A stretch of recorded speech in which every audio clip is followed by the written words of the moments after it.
Overall గా weather updates మా correspondent Apparao అందిస్తారు. అప్పారావు, మత్స్యకారులకు కూడా చాలా ఆదేశాలు దీనికి సంబంధించి వేటకు వెళ్లొద్దని ఇచ్చినట్టుగా తెలుస్తోంది. స్కూళ్లకు సెలవులు, తర్వాత ప్రభుత్వం కూడా పటిష్టమైన చర్యలు, ఎట్లాంటి ఆస్తి ప్రాణనష్టం జరగకుండా చూసే కార్యక్రమాలు కూడా చేస్తున్నట్టుగా తెలుస్తోంది. పూర్తి డీటెయిల్స్ ఏంటి వీటికి సంబంధించి?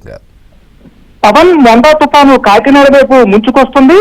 మంగళవారం అర్ధరాత్రికి కాకినాడ తుని మధ్య తీరం దాటే అవకాశం ఉందని ఇప్పటికే వాతావరణ శాఖ హెచ్చరికలు జారీ చేసిన నేపథ్యంలో ప్రభుత్వం ఎక్కడికక్కడ పూర్తి స్థాయిలో అప్రమత్తమైంది. ప్రధానంగా తీర ప్రాంత మండలాల్లో సముద్రం అల్లకొల్లలో ఉండడంతో పాటు దాదాపు 90 నుంచి 110 కిలోమీటర్ల వేగంతో గాలులు గీసే ప్రమాదం ఉన్న నేపథ్యంలో ఇప్పటికే మత్స్యశాఖ తీర ప్రాంత గ్రామాల్లో దండోరా కూడా నిర్వహించి మత్స్యకారులు వేటకి వెళ్తుందని చెప్పి ఆదేశాలు జారీ చేసింది.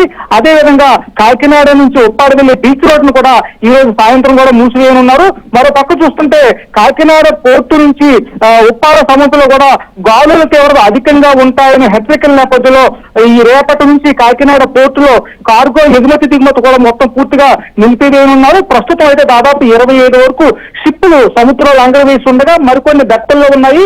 అయితే గాలుల తీవ్రతకు అలల తీవ్రతకు ముప్పు వాటిల్లే ప్రమాదం ఉన్న నేపథ్యంలో రేపటి నుంచి దాదాపు 25 షిప్పులను సముద్రంలోకి పంపించే సురక్షిత ప్రాంతాలకు తరలించున్నారు. ఇదంతా ఒకేటైతే ప్రస్తుతం కాకినాడ నుంచి దాదాపు గంటన్నర ప్రయాణం చేస్తే సముద్రం మధ్యలో హోప్ ఐలాండ్ అనే ప్రాంతం ఉంటుంది.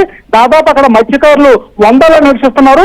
ప్రస్తుతం అయితే వీరందరూ కూడా తుఫాను ముప్పు నేపథ్యంలో హోప్ ఐలాండ్ అని వదిలి కాకినాడకు రావాలని చెప్పి కూడా అధికారులు ప్రస్తుతం ఒత్తిడి చేస్తున్నప్పుడు కూడా మత్స్యకారులు తాము సాయంత్రం వస్తామని తమను ఇబ్బంది పెట్టడం కూడా చెప్తున్నారు. ఎట్టి పరిస్థితుల్లో వారిని కూడా తరలించడానికి ప్రయత్నం చేస్తున్నారు. Pawan, right, thank you Apparao, thanks for the updates.